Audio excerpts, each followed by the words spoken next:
చక్రి గారు హాయ్, బాగున్నారా? బాగున్నాను. How is your health? Fine అండి. చక్రి గారు, మీరు చాలా అతి సామాన్యమైన ఫ్యామిలీ నుంచి బాగా కష్టపడి పైకి వచ్చిన వ్యక్తి. మీరు ముందు సింగర్ అయ్యారు, దాని తర్వాత మ్యూజిక్ డైరెక్టర్ అయ్యారు. మరి మీరు సింగర్ అవ్వటానికి, మ్యూజిక్ డైరెక్టర్ అవ్వటానికి మీకు ఇన్స్పిరేషన్ ఎవరు? ఎవరో ఒకరు ఇన్స్పిరేషన్ ఉండాలిగా. నేను సింగర్ అవ్వాలి, మ్యూజిక్ డైరెక్టర్ అవ్వాలి అని. అంటే నేను యాక్చువల్ సింగర్గా ఎక్కువ సినిమాలు పాడలేదు. 2-3 మూవీస్ పాడాను అంతే. అది కూడా పెద్దగా ఎవరికి తెలియదు. వాటికి నేనే సాహిత్యం అందించి నేనే పాడాను. ఫస్ట్ ఎంట్రీ విత్ మ్యూజిక్ ఎంట్రీనే మ్యూజిక్ డైరెక్టర్గా. బాచి నా ఫస్ట్ సినిమా 2000లో. అయితే దీనికి ఇన్స్పిరేషన్ అంటే నేను డిగ్రీ మా నాన్న టీచర్, గవర్నమెంట్ టీచర్. సంగీతం పట్ల సంగీతం అది ఏం తెలియదు, కానీ ఆయన stage artist. Okay, stage artist, బుర్ర కథ చెప్తారు, ప్రజా కళాకారులు, మంచి. ఇప్పుడు ప్రజల కోసం ఏదైనా ఉపయోగపడే పాటలు ఓకే రాసి వెంటనే వాటిని వాళ్ళ చైతన్యవంతం చేయడం కోసం, సో ప్రజా చైతన్యం కోసం చేసే ఫాదర్.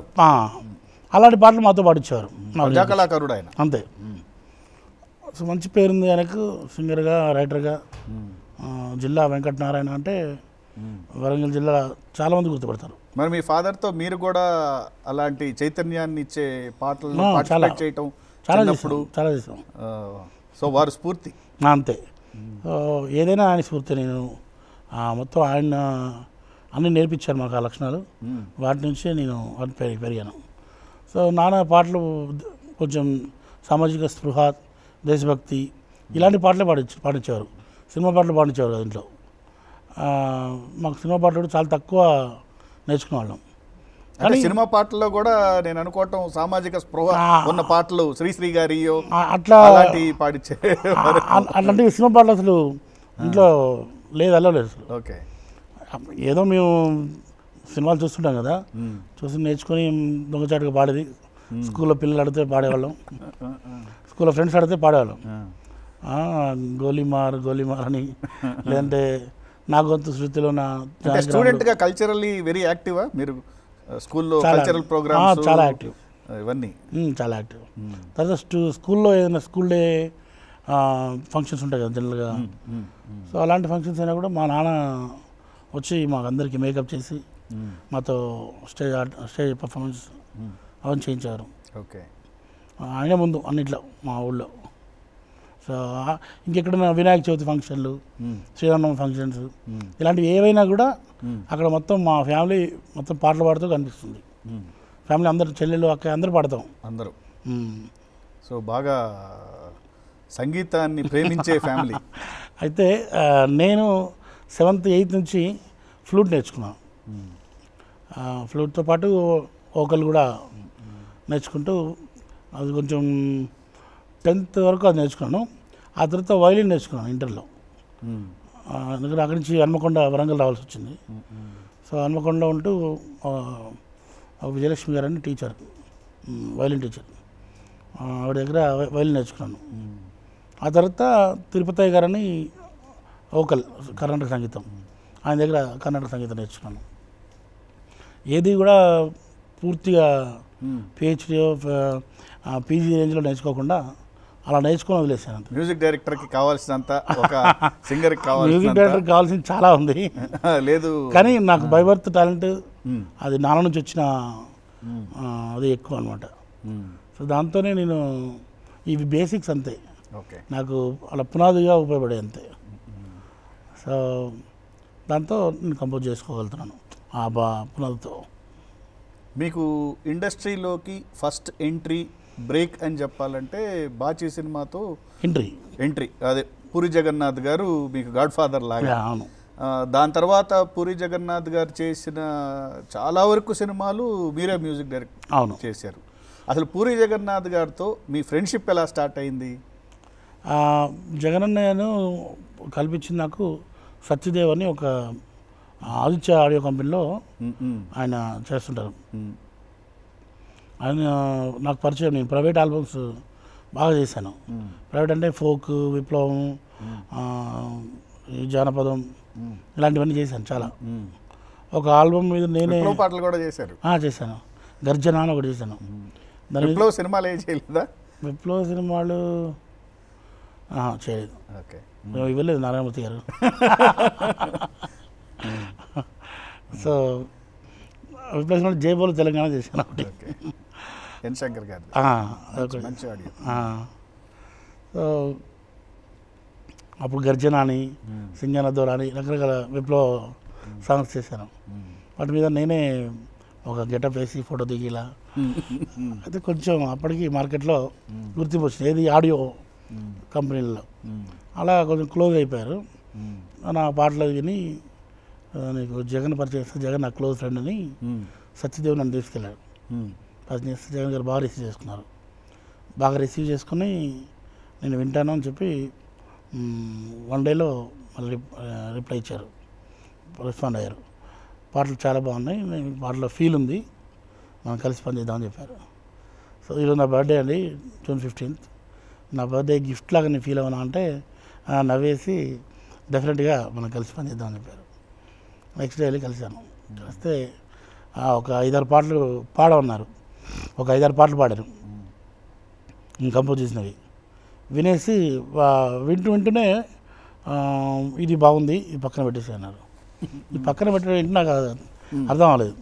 పక్కన పెట్టంటే ఇది వద్దనే, లేకపోతే ఇది కన్ఫామ్ అనే, ఈ ఏదైనా సినిమా కానీ అనేది తెలియదు నాకు అప్పటికి. ఇది పక్కన పెట్టేసి నెక్స్ట్ ఇంకొకటి పాడేసి ఇది అంటే మనకు సిచ్యువేషన్ వేరేలా ఉంది, పాట బాగుంది, సిచ్యువేషన్కి మ్యాచ్ అవుతుంది ఇది అన్నారు. సరే ఇంకా పాడిస్తున్నారు. యాక్చువల్గా మోనా మోనా అనేది ఒక నాది మంచి సాంగ్ ఉంది, హిట్ సాంగ్. శివమన్లో పెట్టినది, శివమన్ సినిమాలో నాగార్జున గారి కోసం పాడాను. ఆ పాట అప్పుడే వినిపించాను నేను. ఈ పాట బాగుంది అన్నారు. బాగుంది అంటే సరే ఈ పాట కొంచెం వేరే వాళ్ళకు మాట ఇచ్చినాను సార్ అని చెప్పి, అప్పుడు వేరే వాళ్ళ కోసం ఇచ్చానమాట అది. సరే మరి వదిలేసేయండి. ఒక 5 పాటలు వినిపిస్తుంది, దాంట్లో 3 పాటలు ఆ రోజే సెలెక్ట్ చేసుకున్నారు. తీసుకొని మనం కలిసి పని చేస్తున్నాం, ఈ 3 పాటలు నాకు ఓకే అని చెప్పారు. అసలు ఇంకా అప్పుడు లైఫ్లో అంత ఆనందం ఇంకెప్పుడు పడింది, అంత చెప్పలేనంత ఆనందం. లైఫ్లో ది బెస్ట్ స్వీట్ మెమరీ అన్నమాట. అవును, దాని తర్వాత పూరి జగన్నాథ్ గారు సూపర్ హిట్స్ అన్నీ చేశారు కాబట్టి. మరి ఇంత పెద్ద ప్రస్థానం పూరి జగన్నాథ్ గారితో, అన్ని సూపర్ హిట్ సినిమాలు, సడన్గా ఈ మధ్య పూరి జగన్నాథ్ గారు వేరే మ్యూజిక్ డైరెక్టర్స్తో చేస్తున్నారు. అసలు గ్యాప్ ఎక్కడ వచ్చింది? గ్యాప్ అంటే ఇద్దరు అనుకొని తీసుకున్న గ్యాప్ కాదు, లేకపోతే ఏదో గొడవ అంటే మీ ఇద్దరి మధ్య గ్యాప్ ఏమన్నా వచ్చిందా, లేకపోతే ప్రొఫెషనల్గా అంటే జనరల్గా హీరోలు మాకు ఆ మ్యూజిక్ డైరెక్టర్ కావాలి, ప్రొడ్యూసర్లు ఆ రకంగా వచ్చింది. సూపర్ అనే సినిమా నుంచి ఓకే వచ్చింది. సూపర్ తర్వాత చేసినట్టున్నారు, మళ్ళీ చేశాను. దేశముద్ర చేశాను, నేను ఇంత చేశాను, గోలీమార్ చేశాను, 3 చేశాను. సూపర్ తర్వాత సూపర్ పోకిరి 2 పోయాయి వరుసగా. ఓకే, పోకిరి తర్వాత దేశముద్ర నేను చేశాను. దాని తర్వాత నేను ఇంత చేశాను, మళ్ళీ కొన్ని చేయలేదు. మళ్ళీ తర్వాత 2010లో గోలీమార్ చేశాను. అంటే పూరి జగన్నాథ్ గారి ఫిలిం మీరు ఏదైనా మిస్ అయినప్పుడు బాధగా ఉంటుందా? చాలా చాలా. అంటే నేను ఎంత విశాల హృదయం అయినా కూడా అది ఎట్లా అంటే నాకు అమ్మ ఒడి లాంటిది. జగన్ గారు ఆఫీస్ అన్నా, జగన్ గారు అన్నా కూడా. సో అక్కడి నుంచి నేను లేనంటే, అక్కడ ఆ సినిమాకు నేను లేనంటే చాలా అసలు ఎంతో బాధపడుతుంటాను. మరి బాధపడింది వెళ్ళి చెప్తారా నేను లేకపోవటం ఏంటి అని? అంటే ఎంత ప్రొఫెషనలిజం అనిపించదు అది. ఇవన్నీ కామన్ కదా ఇండస్ట్రీలో. అవును, వీటన్నిటికీ అసలు ఉండదు, ఇక్కడ వాల్యూ ఉండదు. బాధలకి వీటన్నిటికీ ఓన్లీ సక్సెస్ ఉన్నా కూడా రకరకాల ప్రాబ్లమ్స్ ఏదో అక్కడ జరుగుతుంది. ఆయనకు అంటే ఇష్టం, ఎప్పుడు బాగా క్లోజ్గా ఉంటాం, మంచి ప్రేమగా మాట్లాడతారు, అంతా ఉంది. కానీ కుదరక కొన్ని సందర్భాలు హీరో కావాలనడం, అంతకుముందు కాంబినేషన్ హిట్ అయితే అదే కాంబినేషన్ రిపీట్ అవ్వడం, సో అలా చేస్తున్నారు. నేనైతే ఎప్పటికైనా మళ్ళీ చేస్తాను అన్న నమ్మకంతో ఎప్పుడు ఎదురు చూస్తుంటాను జగన్ గారితో చేయాలి అని.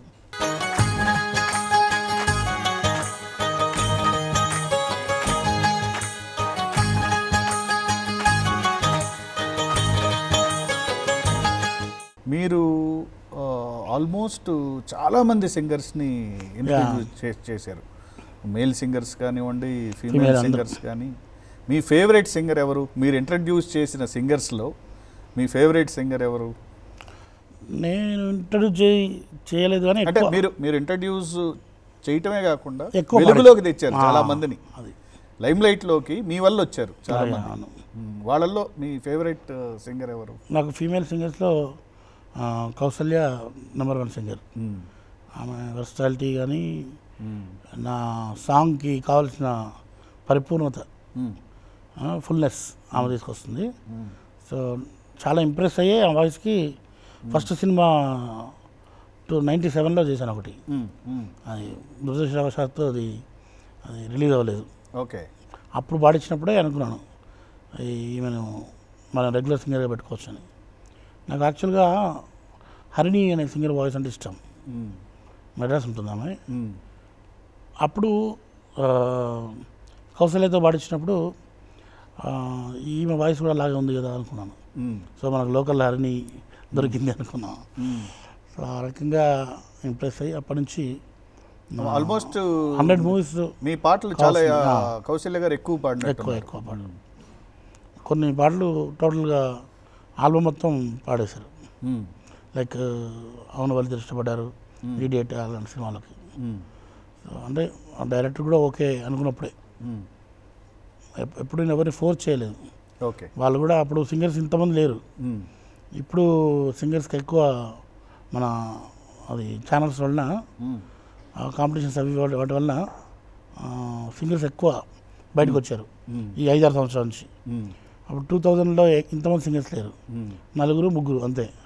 దాంట్లో ఉన్న వాళ్ళు మనం ఎవరు కంఫర్టబుల్ ఉంటారో వాళ్ళు మనం పెట్టుకునే వాళ్ళం. సో ఆ రకంగా కౌశల్తో ఎక్కువ పాటలు పాడించినా కూడా ఎవరు డైరెక్టర్స్ ఆబ్జెక్షన్ ఇచ్చేవాళ్ళు కాదు ఇంతకుముందు. ఎందుకంటే బాలు గారు, చిత్ర గారు ఇద్దరే ఉండేది ఆల్బమ్ అంటే. అట్లా ఎన్నో ఆల్బమ్స్ ఉన్నాయి, అది చూసి ఉన్నారు కాబట్టి ఆ ప్రాబ్లం లేదు. రాను రాను సింగర్స్ పెరుగుతూ వచ్చారు. అప్పుడు నేను కూడా ఎక్కువ వాళ్ళకి ఇవ్వాల్సి వచ్చింది, అలా ఇస్తూ వచ్చాం. సింహ లాంటి సూపర్ హిట్ సినిమా ఇచ్చిన తర్వాత మీకు రావాల్సినన్ని అవకాశాలు రాలేదు అని మీకు అనిపించట్లేదా? జనరల్గా అంత పెద్ద సూపర్ హిట్ ఇచ్చిన తర్వాత ఒక వెలుగులా అవకాశాలు రావాలి. మీకు అన్ని అవకాశాలు రాలేదు అని ఫీల్ అయ్యారా? అది ఆ ఫీలింగ్ ఎప్పుడు ఉంటుంది, నా మనసులోని ఫీలింగ్ అది ఎప్పుడు. కానీ మనం ఇక్కడ ఎక్కడ ఎక్స్ప్రెస్ చేసినా ఉపయోగం. దానికి కారణం ఏంటి అనలైజ్ చేశారా? మనం ఏం చేసినా ఉపయోగం లేదండి. అంతేనంటారా? మన అనాలిసిస్లు ఇవన్నీ వాళ్ళే అన్నీ చేసేసుకుంటారు. వాళ్ళు వచ్చినప్పుడు మనం టైం స్పెండ్ చేయాలి, ఫుల్ డే అండ్ నైట్ కూర్చోవాలి. మళ్ళీ వాళ్ళే వెళ్ళి చెక్కి నైట్ అంతా కూర్చుని వేస్ట్ చేసే టైం అని మనని బదనాం చేస్తారు. సో బ్లేమ్ చేస్తారు అన్నమాట. సో ఇక్కడ అన్నీ డబుల్ అంతా నేను వాటికి బాగా హర్ట్ అయ్యాను. ఓకే. వాళ్ళు హర్ట్ చేసిన వాళ్ళు ఎవరు? చాలామంది పెద్ద లిస్ట్ అంతా ఇక్కడ అది నేను చాలా మనస్ఫూర్తిగా వాళ్ళతో స్పెండ్ చేశాను. డైరెక్టర్స్ కానీ ప్రొడ్యూసర్స్ కానీ వాళ్ళతో. వాళ్ళు ఎవరు సినిమాకు మళ్ళీ వచ్చేవారికి ఎవరు ఉపయోగపడట్లేదు. మరి మీరే చెడగొట్టారు మీరే నన్ను కూర్చోబెట్టారు, మీరే అన్నీ నేర్పించారు. నీ అందరికంటే చిన్న ఉన్నాయి కదా, వాళ్ళ తర్వాతనే నేను అంతే. సో వాళ్ళతో నేను టైం స్పెండ్ చేయడం వలన నేను నష్టపోయాను. సో నాకైతే అది ఫేర్ అనిపించలేదు. ఓకే. దానివల్ల నేను నష్టపోయాను చాలా. ఓకే. కానీ నేను అమాయకుని కాదు, మంచివాడు. మీరు మంచివారు అన్నది చాలా హోల్ హార్టెడ్, అందుకే గట్టిగా చెప్పుకోగలుగుతున్నాను అన్నది అందరికీ తెలిసిన విషయం. అందుకే మనసాక్షిగా మీతో మాట్లాడాలి అంటే నేను ఎందుకు నా గురించి చెప్పుకుంటా అంటే ఇది చూస్తుంటే సింపతి వచ్చి పాపం అమాయకుడు రానుకుంటారు అన్న. అందుకే చెబుతున్నా, అమాయకుడిని కాదు. అన్నీ తెలుసు ఏం జరుగుతుందో. కానీ భరిస్తారు. భరించాను అనమాట. ఇండస్ట్రీలో ఒక రూమర్ ఉందండి, చక్రి గారి హ్యాబిట్స్ వల్ల సినిమాలు కొంచెం తగ్గినాయి అని. ఇప్పుడు బాంబే మ్యూజిక్ డైరెక్టర్ పెట్టుకున్నాం మనం. అవును. వాళ్ళు 2 o'clock వచ్చినా వీళ్ళకి ప్రాబ్లం ఉండదు. అవును. 10 o'clock వెళ్ళి అక్కడ వెయిట్ చేస్తూ ఉంటారు. ఇక్కడ పెద్ద పెద్ద ప్రొడ్యూసరు, పెద్ద హీరో, అక్కడికి వెళ్తే మాత్రం ఆ మ్యూజిక్ డైరెక్టర్ కోసం వెయిట్ చేస్తారు. ఇక్కడ లోకల్ మ్యూజిక్ డైరెక్టర్ కోసం వెయిట్ చేయడం ఇష్టం ఉండదు. అది ఇక్కడ వీళ్ళు వెయిట్ చేసేది వీళ్ళ ఇంట్లోనే వెయిట్ చేస్తారు, వీళ్ళు ఆఫీస్లో కావాలంటే. ఇక్కడ అక్కడ వెయిట్ చేయడం కూడా ఇష్టం ఉండదు. అక్కడైతే హోటల్లో స్టూడియోలో కూర్చొని సీరియల్ తాగుతూ లేకపోతే బుక్స్ రెఫర్ చేస్తూ ఏదో టైం పాస్ చేస్తూ 4 hours 5 hours కూర్చుంటారు. ఎందుకు? పొరుగు ఇంటి పుల్లకూర రుచి. మరి వాళ్ళు ఇచ్చే హిట్స్ని ఇవ్వలేదా? నేను బోల్డని హిట్స్ ఇచ్చాను అంతే. ఆ డిఫరెన్స్ అనేది కంపల్సరీ చూపిస్తారు. ఉంది, అది కంపల్సరీ ఉంది. నేను చాలా ఫేస్ చేశాను. చాలామందిని ఈ రకంగా ఫేస్ చేసి చాలా హర్ట్ అయ్యాను నేను. అంటే ఈ హ్యాబిట్స్ వల్ల మీ హెల్త్ ఏమి ఇలా ఉన్నాను, ఎప్పుడు ఏ ప్రాబ్లం ఫేస్ చేయలేదు ఇంతవరకు. ఓకే. అంటే ఈ నైట్స్ అనేది డైలీ ఉండదు. అట్లా డైలీ ఎందుకు హ్యాబిట్ ఉందా మీకు? ఎందుకండి, అది హ్యాబిట్ కాదు, అది అంటే జనరల్ డిస్కషన్కి కాన్వర్జేషనల్ డ్రింక్ ఏదో నడుస్తుంటుంది. వద్దనుకుంటే వద్దు, అది పెద్ద హ్యాబిచుయేట్ కాదు, ఇంపార్టెంట్ ఆస్పెక్ట్. వద్దనుకుంటే వద్దు. అసలు అంత కెపాసిటీ, అంత దాని నిగ్రహ శక్తి ఉంది. Very good. అది లేనప్పుడు హ్యాబిచుయేట్ అయినట్టు కదా. అది లేదు, అంత ప్రాబ్లం లేదు ఎప్పుడు. మీరు ఇన్ని సాంగ్స్ ట్యూన్ చేశారు కదా, మీకంటూ పర్సనల్గా this is my best song, మీకు బాగా నచ్చిన సాంగ్ ఏది? నీవే నీవే అని మొదటి సాంగ్ ఉంది. నీవే నీవే. ఓకే, మా కోసం ఒకసారి ఆ సాంగ్ పాడతారా? నీవే నీవే నీవే నేనంట, నీవే లేక నేనే లేనంట, వరమల్లే అందిందేమో ఈ బంధం, వెలలేని సంతోషాలే నీ సొంతం, నీవే నీవే నీవే నేనంట, నీవే లేక నేనే లేనంట. జనరల్గా ఫ్రెండ్షిప్ డే ఉంటుంది, మీకు సెపరేట్ డేట్ ఉంటుంది అంటగా, మీది ఒక సెపరేట్ ఫ్రెండ్షిప్ డే డేట్ ఉంటుంది. అది సూపర్, అది అద్భుతం. అది అంతేనా? అంటే అది కొంచెం చెప్పండి. అది ఎట్లా అంటే, నా క్లాస్మేట్ ఒక అతను చిన్నప్పటి నుంచి ఫస్ట్ క్లాస్ నుంచి చదువుకున్న అతను వచ్చాడు, వెంకటరెడ్డి అని, ఇక్కడ బిహెచ్ఏలో ఉంటాడు. నేను 2003 అనుకుంటుంది ఇక్కడ స్టూడియోలో రికార్డింగ్ చేస్తున్నాను. ఓకే. ఆయన ఎన్నోసార్లు నా కోసం కాల్ చేశాడంట, ఎన్నోసార్లు ట్రై చేశాడు కలుద్దామని. నేనేమో పిఏ ఎత్తడం లేకపోతే ఎవరో మేనేజర్ ఎత్తడం, లేదు సార్ బిజీ ఉన్నారు కలవడం. వాళ్ళు నాకు ఎంత క్లోజు అనేది వీళ్ళకి తెలియదు. నేను అలా పక్కన ఉన్నప్పుడు ఒకసారి ఫోన్ వచ్చింది, ఎవరు? వెంకరెడ్డి. వెంకరెడ్డి లేదా సార్ బిజీ ఉన్నారు. ఎవరెవరు ఏంది అని తీసుకున్నా. చక్రధర్ నీ క్లాస్మేట్ నేను వెంకరెడ్డి, నేను వెళ్ళాలనుకుని చాలా రోజులు ట్రై చేస్తున్నాను, కలను ఎట్లా ఎవరు అంటే, ఎక్కడన్నా ఇప్పుడు అన్నాను, ఇక్కడ అపోలో హాస్పిటల్ దగ్గర ఉన్నాం అన్నాడు. అరే చాలా దగ్గరలో ఉన్నాం మేము, స్టూడియో ఇక్కడే ఫిల్మ్ నగర్లో, అపోలో హాస్పిటల్ నుంచి కొంచెం వెనక్కి రండి అన్నాను అని నేనే నడుచుకుంటూ ఆ స్టూడియో నుంచి బయటకు వచ్చి వాళ్ళని రిసీవ్ చేసుకొని స్టూడియోకి తీసుకెళ్ళాను. తీసుకెళ్తే బాగా ఇంప్రెస్ అయ్యారు. అంటే అందరూ, నేను బయట రాని అందరూ బస్సులో వెళ్ళే వాళ్ళు అక్కడ వెళ్ళారు, పిలుస్తున్నారు అనమాట. అంత వాతావరణం చూశారు వాళ్ళు, మాకోసం బయటకు వచ్చావా అని. సో ఇన్నాళ్ళు వాళ్ళకి కలవకుండా పోయిందంతా అక్కడ మాఫీ అయింది. కలిసిన తర్వాత మన ఫ్రెండ్స్ అంతా నేను వెళ్ళడం కోసం బోల్డ్ ట్రై చేస్తున్నారు. అసలు మొత్తం మీ ఇంటి ముందు సెక్యూరిటీ ఉంటుందట కదా, గేట్ ఉంటుందట కదా, రానివ్వరంట కదా, కుక్కలు ఉంటాయట కదా. ఈ రకంగా సినిమా వాళ్ళ వాతావరణం మొత్తం వాళ్ళు చెప్తున్నారు. గేట్ ఉంటుంది, సెక్యూరిటీ ఉంటుంది, మా పేరు చెప్తే నేను రాణిస్తారు కదా, అట్లా ఏం లేదంటే చాలా తిరిగాము నీకోసం, చాలాసార్లు ట్రై చేసాం, మీ పక్కన వాళ్ళు ఎవరు మీ ఫోన్ ఇవ్వట్లేదు, అందరు ఇట్లే ఉన్నారు అమ్మాయి మన ఫ్రెండ్స్ అంతా, నీకు ఎందుకు మాట్లాడతామని చెప్పి ఫోన్ మాట్లాడించాడు. ఒక్కసారి నేను చూడొచ్చా రావచ్చా అని అడుగుతున్నారు వాళ్ళు. అయితే నేను ఫోన్ పెట్టేసిన తర్వాత ఒక్కటే డెసిషన్ తీసుకున్నాను, మన ఫ్రెండ్స్ అందరినీ కలుపుతావు ఒకరోజు అని అడిగాను. అంటే తప్పకుండా కలుపుతాను అన్నాను.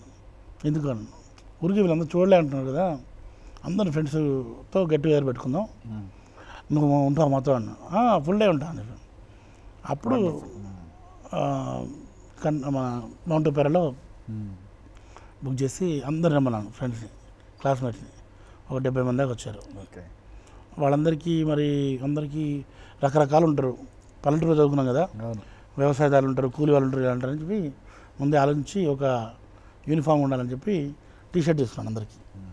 తీసుకొని దాని మీద లాంగ్ లివ్ ఫ్రెండ్షిప్ అని ఏదో యూనిఫామ్ ప్రింట్ చేసాను.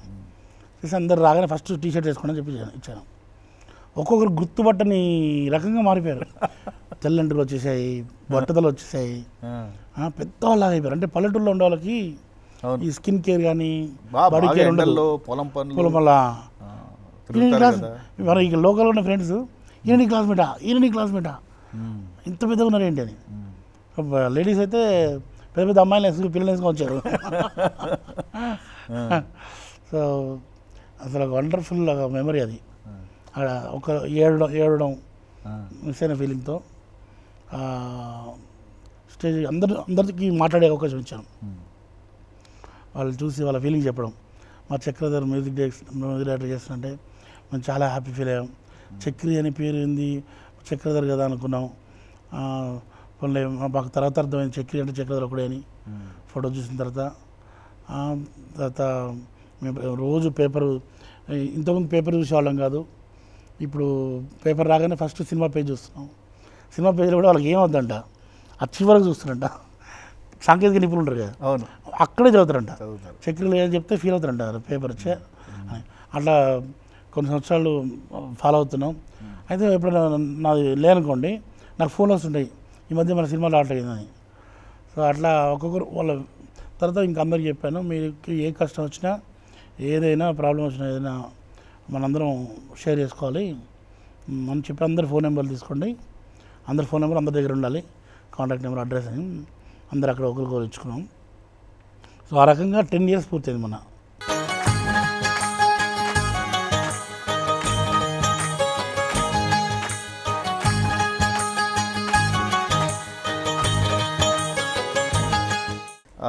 పెద్దవంశీ గారితో పనిచేశారు కదా, అవును వాళ్ళిద్దరూ ఇష్టపడ్డారు దగ్గర నుంచి, అది గోపి, మొన్న గోదావరి చాలా చేశారు వారితో కూడా. వారితో మీ ఎక్స్పీరియన్సెస్ ఎలా ఉన్నాయి?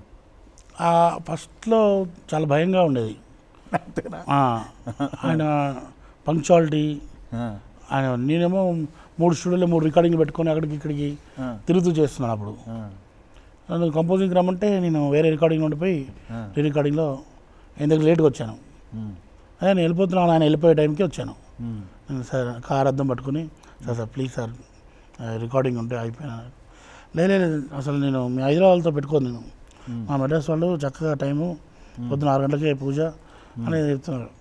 కాదు సార్ నేను రికార్డింగ్లో ఉండిపోయాను, లేట్ అయిపోయింది, ప్లీజ్ సార్ రండి సార్ అంటే, ప్రొడ్యూసర్ ఫోన్ చేసి ఒకసారి మీరు చెప్పండి సార్ అని చెప్పి చాలా అని పైకి వచ్చేసారు. ఏమో చెప్పి అంటే ఇంక పైకి వెళ్ళిపోయి కూర్చొని సిచ్యువేషన్ చెప్పండి సార్ అంటే, ఆయన నరేషన్ మొత్తం స్క్రిప్ట్ ఇచ్చారు, పాట సిచ్యువేషన్ కూడా క్లియర్గా రాసి ఇచ్చారు. అది చదివి పాట నాకు ఈ రకంగా ఉండాలి అని చెప్పారు. అని చెప్పి ఇంకా బయటికి వెళ్ళారు. నేను వెంటనే అక్కడ నా దగ్గర కీబోర్డ్ ప్లేయరు, డప్పు ప్లేయరు అందరు చలో అని చెప్పేసి వెన్నెలో హాయ్ హాయ్ కంపోజ్ చేశాను. దాయ్ దాయ్ దాయ్ దాయ్ అని చేయగానే బయట నుంచి ఆడ వాకింగ్ చేస్తున్నాయన పరిగెత్తుకుని లోపలికి వచ్చారు. ఏది పాడు బాగుంది అనగానే నేను పాడినిపించాను. మాకు కూడా ఒకసారి అనిపించాను. వెన్నెల్లో హాయ్ హాయ్ మల్లెల్లో హాయ్ హాయ్ వరాల జల్లే కురిసే, తప్పెట్లు హాయ్ హాయ్ ట్రంపెట్లు హాయ్ హాయ్ ఇవాళ మనసే మురిసే, మే నెలలో ఎండాయ్ ఆగస్టు ఆనాయ్ జనవరిలో మంచు హాయ్ హాయ్ రామాయ్, హాయిగుంటే చాలు నుండి 1000 మాటలు ఎందుకండి. మీరు చేసిన మ్యూజిక్ చక్రం సినిమాకి చాలా డిఫరెంట్గా ఉంటుంది అన్నిటితో కంపేర్ చేస్తే. అందులో ఒక సాంగ్ ఉంది, సీతారామ శాస్త్రి గారి ఫేవరెట్ సాంగ్, జగమంత కుటుంబం నాది. ఆ సాంగ్ ట్యూన్స్ అప్పుడు ఎలా ఫీల్ అయ్యారు ఆ సాంగ్ని ట్యూన్ చేసేటప్పుడు? అలాగే కృష్ణవంశీ గారితో వర్క్ చేసేటప్పుడు how was your feeling? Krishna Vamsi గారితో వర్క్ చేయడం చాలా థ్రిల్ ఫీల్ అది. నేను ఒకసారి ఆయన మ్యూజిక్ వేరే ఎవరికో ప్రకటిస్తే నేను ఫోన్ చేశాను ఆయన డైరెక్ట్. ఫోన్ చేసి నేను మ్యూజిక్ డైరెక్టర్ మీ దగ్గరకు వచ్చి ఆల్రెడీ అప్లికేషన్ పెట్టుకున్నాను, ఇప్పుడు మీరు ఆయనకి ఇచ్చారు, బెటర్ దాన్ మ్యూజిక్ నేను చేస్తాను ఆయనకన్నా, మీకు సూటబుల్ మ్యూజిక్ డైరెక్టర్ నేను, ఆయన కాదని చెప్పి ఎందుకో ఒక ధైర్యం చేసి చెప్పాను. అలా చెప్పకూడదు కానీ ఒక చొరవతో చెప్పాను. తర్వాత చక్రం చేసే అవకాశం వచ్చింది. అలాగే అడిగావు కదా రమ్మని చెప్పారు. ఇప్పుడు రాగాలంటే వెంటనే వచ్చేస్తాను చెప్పాను. ఎంత టైంలో రావాలంటే 5 నిమిషాలు వస్తాను చెప్పాను. ఒక స్టూడియో నుంచి ఇంకో స్టూడియోకి వెళ్ళాను అంతే. 5 మినిట్స్లో వెళ్ళిపోగానే చెప్పారు సినిమా చేయాలి, ఒక మంచి సినిమా ఇది, నేను ఛాలెంజింగ్గా తీసుకున్న సినిమా ఇది, నాకు ఇస్తున్నాను అని చెప్పి. అంతకుముందు చెన్నై చంద్రమా పాట షూటింగ్ లొకేషన్ నుంచి ఫోన్ చేశాను. చెన్నై చంద్రమా అంటే అమ్మ నాన్న తమిళ అమ్మాయి. అక్కడ లొకేషన్ నుంచి పూరి జగన్నాథ్ గారు, రవితేజ గారు వీళ్ళు మాట్లాడుతున్నప్పుడు ఆయన కూడా ఫోన్ తీసుకొని మాట్లాడారు. భలే చేసావు ఒక సాంగ్, చాలా బాగుంది. తర్వాత 143లో ఒక సాంగ్ ఉంటుంది ఎందుకని అని. ఆ సాంగ్ రామోజీ ఫిల్మ్ సిటీ నుంచి ఇంటికి వచ్చేసరికి ఎన్నిసార్లు వినవచ్చో అన్నిసార్లు రోజు వింటున్నారంట. అది విషయం చెప్తే నేను ఒక స్పెషల్గా ఆ సాంగ్ని ఫీడ్ చేసి ఇచ్చాను. మళ్ళీ అది అరిగిపోయిందంటే, సో అంత ఇష్టం, బాగా చేసేవారు. సో తర్వాత ఈ చక్రం ఇచ్చారనమాట. చక్రంలో ఇంకా సాంగ్స్ ఎలా ఉండాలంటే లైఫ్లో ది బెస్ట్ ఆల్బమ్లా ఉండాలని చెప్పి ఆయన బాగా ఇంజెక్ట్ చేస్తారు, బాగా మోటివేట్ చేస్తారు. దాంట్లో మోటివేట్ చేసే దాంట్లో మనం దాన్ని నిజాయితీని దాన్ని అర్థం చేసుకుంటే ఇవ్వగలం మనం కరెక్ట్గా. ఈయన ఏదో సినిమా రావడం కోసం ట్రై చేస్తున్నాడు అని అనుకుంటే వదిలేస్తాం. కానీ చాలా పవర్ఫుల్గా ఉంటాయి డైలాగ్ మాటలు, ఆయన మాటలు. ఎక్కువ ఇళరాజా గారి గురించి చెప్తుంటారు. సో బాగా థీమ్స్ కూడా బాగా, తర్వాత ఒక ప్రొవోకింగ్ థీమ్స్ ఉంటాయి. ఒక శాస్త్రి గారు ఎప్పుడో రాసి పెట్టుకున్న ఒక సాంగ్ నుంచి ఈ కథ తయారు చేయడం జరిగింది. సినిమా ఆ కథే పాట, ఆ పాట ఈ కథ అని చెప్పారు. దీనికి శాస్త్రి గారు మామూలుగా ఇలా కొట్టుకుంటూ ఒక ఏదో రాసి పాడతారు కదా, అది వినిపించి ఇలా కాకుండా ఒక వెస్ట్రన్ ఏదైనా చేయమని చెప్పారు. నేను అమ్మ పాట చేశాను కదా, నీవే నీవే అట్లా కూడా చేయమని చెప్పి చూద్దాం ఒకసారి ఓకే అని చెప్తే అదొకటి చేశాను. జగమంతా కుటుంబం నాది, ఏకాకి జీవితం నాది, సంసార సాగరం నాదే హో, సన్యాసం శూన్యం నాదే ఓ లేసాను అని వదదు చిచి దాని మీనింగ్ అంతా మారిపోయేలా ఉంది. న్యాచురల్గా ఆయన చేసిన దాన్ని గుర్తుపెట్టుకొని చేసేయని చెప్తే అప్పుడు దాన్నే పాడి వినిపిస్తే దాన్ని రికార్డ్ చేసాం.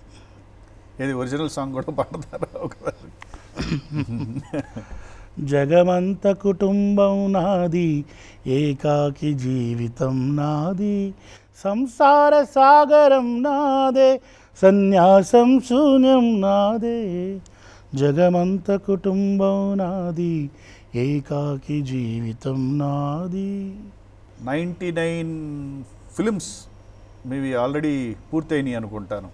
ఆడియోలో 99 ఫిల్మ్స్ రిలీజ్ అయినాయి. కరెక్ట్. 99th ఫిల్మ్ ఏది అంటే 3 రిలీజ్కి ఉన్నాయండి. ఆ 3లో రే ఒకటి, 99 ఏదనేది మేము చెప్పలేం.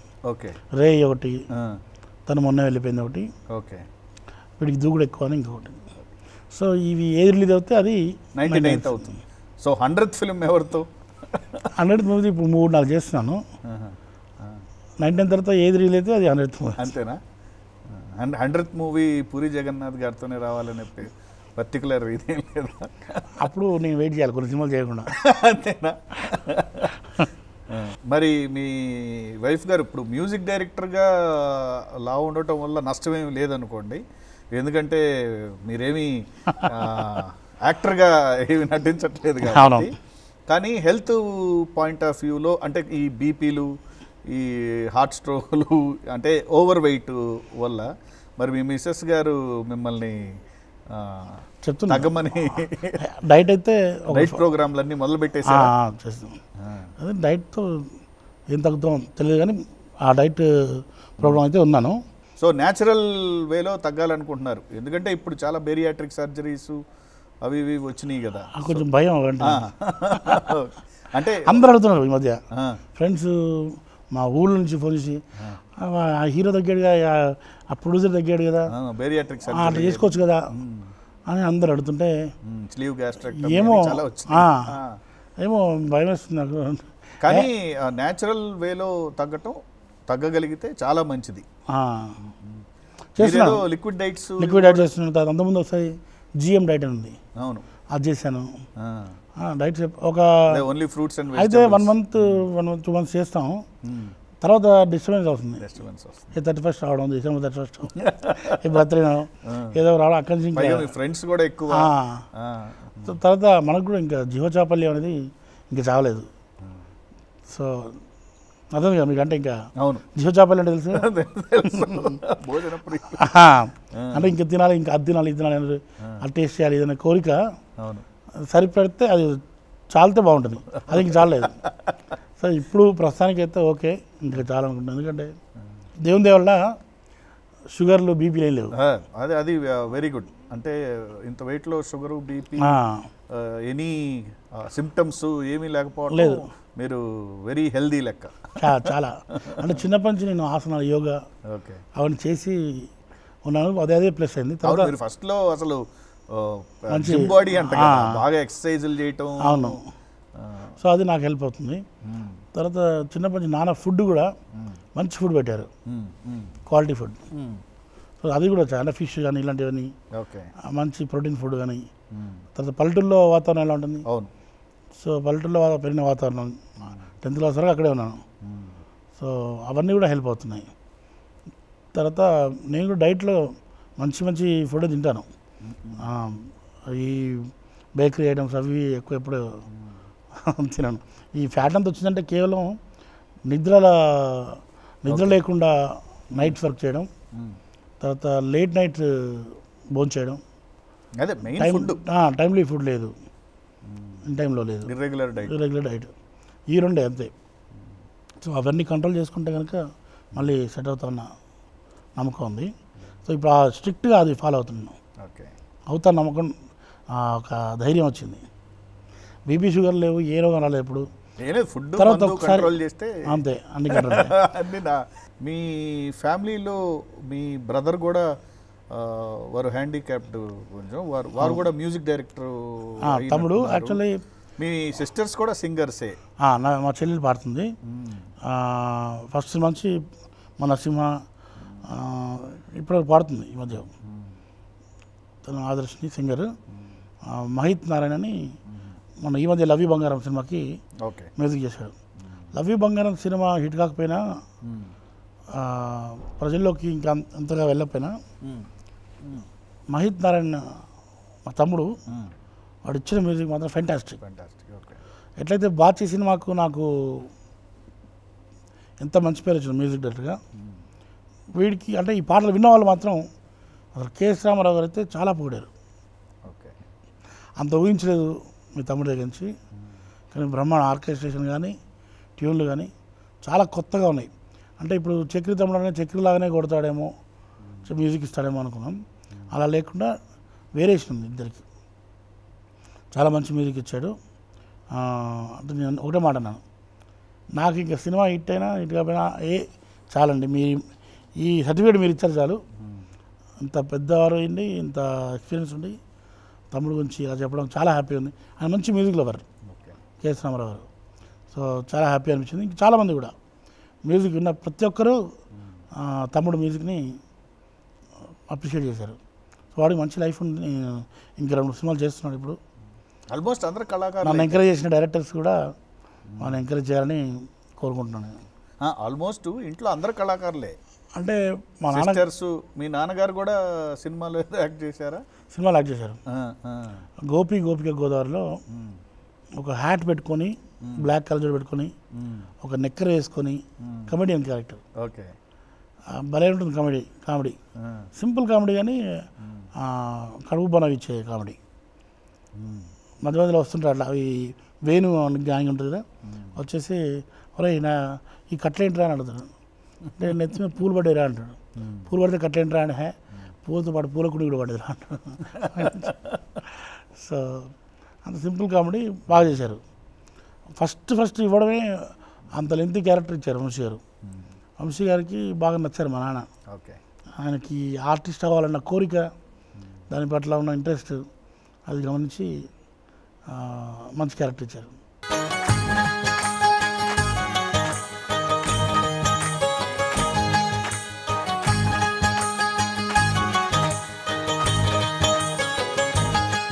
మీరే గొప్ప మ్యూజిక్ డైరెక్టరు, కానీ జనరల్గా మీకు ఒక ఫేవరెట్ మ్యూజిక్ డైరెక్టర్ ఉంటారుగా. మీ ఫేవరెట్ మ్యూజిక్ డైరెక్టర్ ఎవరండి? నేను మ్యూజిక్ డైరెక్టర్ అవ్వాలి అని అనుకుంది మాత్రం రెహమాన్ చూసిన తర్వాత. ఓకే. ఏఆర్ రెహమాన్ అంటే నాకు మ్యూజిక్ డైరెక్టర్ అంటే అప్పటి వరకు పెద్ద పండితులు, ఒక ముసలి ఏజ్డ్ వాళ్ళే అవుతారేమో అనుకున్నాను చదువుతున్న రోజుల్లో. కట్ చేస్తే రెహమాన్ యంగ్ జాబ్, చిన్న పిల్లోడు కుర్రోడు, అరే ఇంత చిన్న వాళ్ళు కూడా మ్యూజిక్ ఇస్తారా వీళ్ళు అవకాశం, దీనికి ఏదో మనం కూడా ట్యూన్ చేయొచ్చు, మనం ట్యూన్ చేసి పెట్టుకుందాం అని చెప్పి అప్పటి నుంచి ట్యూన్స్ చేయడం స్టార్ట్ చేశాను. అది కూడా డిఫరెంట్గా, ఆ రెగ్యులర్ ఫార్మాట్లో కాకుండా నేను ఆర్కెస్ట్రా ఒకటి రన్ చేశాను చిన్న వయసులో. అన్నీ 20 years లోపే ఇవన్నీ చేశాను. ఒక ప్రైవేట్ స్కూల్లో టీచర్ చేశాను, ఆర్కెస్ట్రా చేశాను, అన్నీ చిన్న వయసులోనే అయిపోయాయి. ఆ టైంలో ఒక మంచి ట్యూన్ చేశాను, చేసి ఇంట్లో వినిపించేస్తే అసలు నువ్వు చేసావా, కాదు ఎక్కడైనా కాపీ కొట్టావా, కాదు నేనే చేశాను. అట్లా చేస్తుంటే ఫ్రెండ్స్ దగ్గర నుంచి ఎంకరేజ్మెంట్ ఎక్కువైంది. నువ్వు ఎందుకు ఒక ప్రైవేట్ ఆల్బమ్ చేయకూడదు, ఇక్కడ మైబాద్లో మా ఊళ్ళో ఉంటే నువ్వు టాలెంట్ ఇలాగ ఉండిపోతుంది, నువ్వు సినిమాలోకి వెళ్ళొచ్చు కదా, హైదరాబాద్ వెళ్ళొచ్చు కదా. అంటే మనకి ఎవరు లేరు కదా, అసలు ఫ్రెండ్స్ లేరు అక్కడ, ఒక్కడు తెలిసిన వాళ్ళు లేడు, సినిమా ఫీల్డ్ అంటే కష్టం అని చెప్తే ట్రై చేయి అని చెప్తే ఒక చిన్న అడ్రస్ తీసుకొని వచ్చా, 21st Century రికార్డింగ్ స్టూడియో. దానికోసం తిరిగానండి, మామూలు తెలియదు. ఈ రికార్డింగ్ స్టూడియో అందరికీ తెలియదు జనాలకి, అది ఎక్కడో మా 2 నెంబర్ 12లో ఉంది. తిరిగి లాస్ట్ పట్టుకున్నాను, వెళ్తే అక్కడ రెస్పాన్స్ సరిగా లేదు. ఆ తర్వాత ఒక ప్రైవేట్ ఆల్బమ్ చేశాను, పండు వెనెల అని. ఒక 10,000 రూపీస్లో ఫినిష్ చేశాను. అది 10,000 కూడా వడ్డీ డబ్బులు తెచ్చుకొని ఇంట్రెస్ట్కి చేసి మార్కెట్లో ఇస్తే అప్పుడు పరిచయాలు, మనం అంటే కొంచెం గుర్తింపు వచ్చింది. ఈ టైంలో ఈ 95 to 2000 ఇక చెప్పలేని కష్టాలు, స్ట్రగుల్స్. రూపాయి పావులో ఫోన్ చేయడానికి ఉండకపోయేది. ఫోన్ చేయడానికి ఉన్నప్పుడు లేదు చెప్తే బాగుండదని ఏం చేసామనంటే, చేంజ్ లేదు అంతా ఒకసారి ఇస్తాను అమౌంట్ని, ఒక 50 అయిన తర్వాత 50 ఇచ్చేది. ఈలోపు ఇక్కడ తర్వాత డబ్బులు ఖర్చు పెట్టడం ఎందుకని చెప్పి కోటి నుంచి రావడానికి ఓన్లీ లిఫ్ట్ మీద వచ్చేవాడిని, 2-3 లిఫ్ట్లు తీసుకొని ఏ పంజాబీ కాలనీకో కృష్ణానగర్కో రావడానికి లిఫ్ట్తో వచ్చేవాళ్ళం. భోజనం చేయకుండా ఒక సమోసా 2 సమోసా తినేవాడిని. సో ఇలాంటి కష్టాలు ఎన్నో ఉన్నాయి. 6 రూపీస్ మీల్స్ అని హైదరాబాద్లో కేఫ్లో ఉంటుంది, 6 రూపీస్కి ఫుల్ మీల్స్ ఇస్తారు. అబోజ్ చేసేవాడిని. మరి ఇంటికి వెళ్తే చక్కగా నాన్న టీచరు, మరి ఫుడ్కి ఏం ప్రాబ్లం లేదు. యాక్చువల్గా బిజినెస్ పెట్టుకోమని ఫస్ట్ నాన్న టీచర్ కదా, వాలంటీర్ రిటైర్ అయ్యి నీకు టీచర్ జాబ్ ఇస్తా అన్నారు. నేను వద్దన్నాను, టీచర్ జాబ్ నాకు వద్దు, మా 5 పిల్లల్ని పెంచడానికి మీరు ఎంత కష్టపడుతున్నారో నాకు తెలుసు, నేను ఇంకా బెటర్గా మిమ్మల్ని చూసుకుంటాను, సో దీనికి బిజినెస్ అయితే కరెక్ట్ అంటే మరి ఏం బిజినెస్ చేస్తాను, రెడీమేడ్ షాప్ అన్నాను. రెడీమేడ్ షాప్ అంటే తీసుకెళ్ళారు. మార్కెట్ తీసుకెళ్ళి మడిగి కోసం వెతికాం. ఆ రోజు అదృష్టం అంటే దొరకలేదు కాబట్టి అదృష్టం. షట్టర్ దొరకలేదు మనకు. అది అదృష్టం. లేకపోతే ఇక్కడికి వచ్చాను కదా, తెలుగు ఫిల్మ్ ఇండస్ట్రీ ఒక మ్యూజిక్ డైరెక్టర్ చక్రి గారిని చూసేవాడుగా. సో దొరకలేదు ఆ రోజు. 2-3 రోజులు ఎంక్వైరీ చేసాం, ఇంకా దొరకట్లేదు. ఈలోపు హైదరాబాద్ రావాల్సిన పని ఏదో పడింది ఫ్రెండ్తో. ఆ ఫ్రెండ్ తీసుకొచ్చి మరి ఏంటి ఖాళీ ఉన్న జాబ్ చేస్తా హైదరాబాద్ అని అడిగాడు. రఘువీర్ అని నా ఫ్రెండ్. తప్పకుండా ఇక్కడేం జాబ్ దొరుకుతుందంటే, నేను నా ఫ్రెండ్ కన్స్ట్రక్షన్స్ ఉంది వాళ్ళ దాంట్లో పెట్టుకొని చెప్తా అన్నాడు. పెట్టించేశారు. ఓకే అన్నాడు. తీరా వచ్చేసిన తర్వాత సర్దుకొని వచ్చిన తర్వాత వాళ్ళ నాన్న దగ్గరికి వెళ్ళి, ఇలా మీ అబ్బాయి పంపించాడండి, మా అబ్బాయి ఇక్కడ ఉండట్లేదు అంటే టుమ్కూరులో ఉంటున్నాడు, వాడు హోస్పిటల్ ఉంటున్నాడు. ఏంటి అంటే జాబ్ ఇస్తానండి అంటే, లేదు వాడికి జాబ్ లేదు, నీకు ఇక్కడ ఇవ్వాలి అని చెప్తే, ఇక్కడ కన్స్ట్రక్షన్లో ఉంటుంది అన్నారు, నేను మొత్తం సర్దుకొని వచ్చేసాను మా ఊరి నుంచి. అయ్యో పాపం ఏం చేద్దాం మరి అని చెప్పి అప్పటికప్పుడు ఆయన వాళ్ళ నాన్న ఏం చేశారంటే, పోనీ పని చేస్తావా, double bedrooms, triple bedrooms, single bedrooms 3 రకాల ఉన్నాయి నా బిల్డింగ్లో, అపార్ట్మెంట్స్లో, వీటిని సేల్ చేసి పెట్టాలి నువ్వు. సార్ నేను కొత్తగా వచ్చాను సార్ హైదరాబాద్కి, నాకు ఏం తెలియదు అంటే, ఒక బుక్ అయితే తెచ్చుకోని చెప్పి రాసిచ్చారు, ఇది ఇన్ని స్క్వేర్ ఫీట్లు ఇంత అని. నాకు అసలు ఎవరూ తెలియదు. అయితే రఘువీర్ వాళ్ళ బావగారు ఉంటే అక్కడికి వెళ్ళాను. వాళ్ళు కరెక్ట్గా చెప్పాను కదా, చెప్పలేదు ఈ విషయం. నా పుట్టినరోజు నాడే నేను హైదరాబాద్కి వచ్చాను అనమాట, June 15th. వాళ్ళ ఇంటికి వెళ్తే ఇలా చెప్పిన తర్వాత ఒకటి వాకిన్ ఇంటర్వ్యూ అని పడింది, సిగ్బే హాస్పిటల్స్ చూడకూడదు అంటే చూశాను. అమీర్పేటలో ది సిగ్బే హాస్పిటల్. నెక్స్ట్ డే ఇంటర్వ్యూకి వెళ్ళాను, సెలెక్ట్ అయిపోయాను. ఓన్లీ నిజాయితీ మనిషిని చూసి సెలెక్ట్ చేసుకున్నాను చెప్పాడు. మీ సుదీర్ఘమైన ప్రస్థానంలో మీరు చాలామంది హీరోస్తో పనిచేశారు, చాలామంది దర్శకులతో పనిచేశారు. కానీ మీకు మనసులో అయ్యో ఈ హీరోతో చేయలేదే, ఈ దర్శకులతో చేయలేదే అనే ఒక ఇష్టం ఉంటుంది. మీకు తీరని కోరిక ఇంతవరకు ఏ హీరోతో కానీ ఏ డైరెక్టర్తో కానీ పనిచేయలేదు అన్న ఇది ఉందా?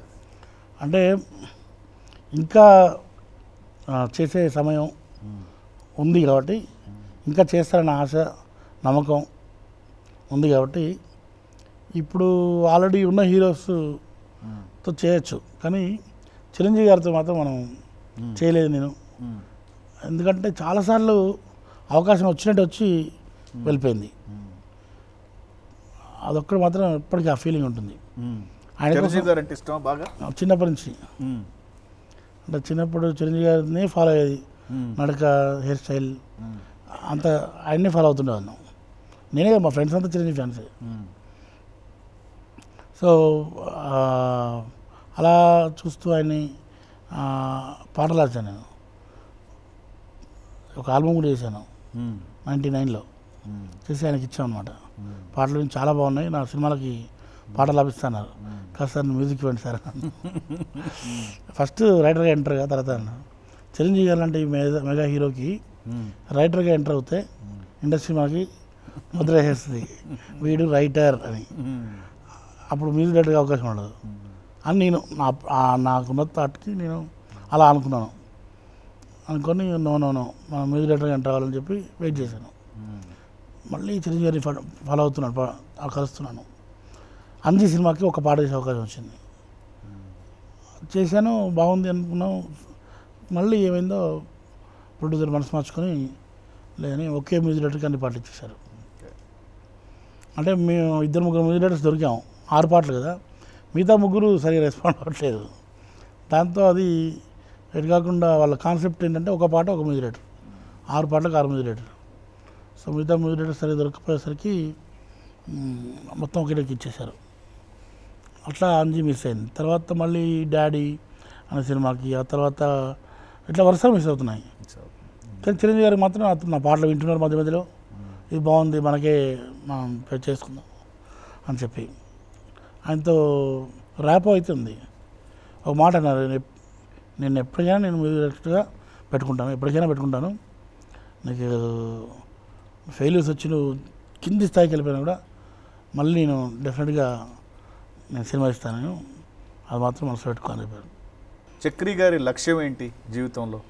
పెద్ద మ్యూజిక్ గోల్ ఇన్ లైఫ్ పెద్ద మ్యూజిక్ అవడం అంటే ఇంకా బాలీవుడ్ కూడా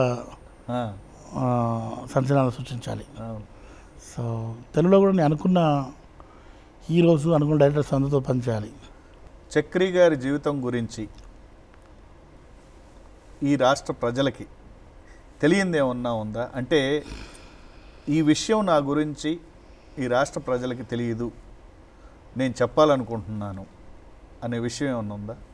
ఏం లేదని చెప్పాలి. ఆల్మోస్ట్ మీ జీవితం ప్రజలకి తెలుసు అంటారు. అదేమంటారు, ఓపెన్ బుక్. సో ఆ రకంగా అందరికీ తెలుసు నా గురించి.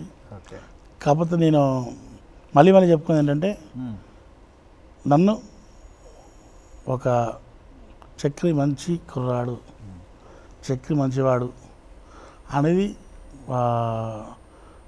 పేరు తెచ్చుకోవాలని నా కోరిక. మంచి మ్యూజిక్ డైరెక్టర్తో పాటు మంచివాడు కూడా. ఈ జనరేషన్లో యాక్చువల్గా నేను 2003లో 1 ఇయర్లో 18 మూవీస్ చేశాను. 18 మూవీస్.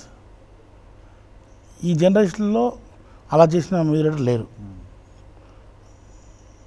తర్వాత చాలా షార్ట్ పీరియడ్లో 50 సినిమాలు చేశాను.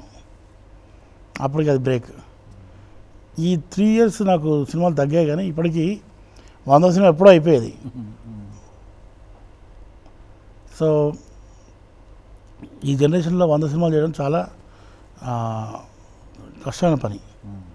సో ఇన్ని సినిమాలు చేయగలిగామంటే ఎన్ని భరించాలి, షార్ట్ టెంపర్ ఉండకూడదు, మనకే తెలుసు మొత్తం అన్న ఫీలింగ్ ఉండకూడదు, ఈగో ఉండకూడదు, ఓపిక ఉండాలి, బోల్డ్, భూమాతకు ఉన్నంత సహనం ఉండాలి.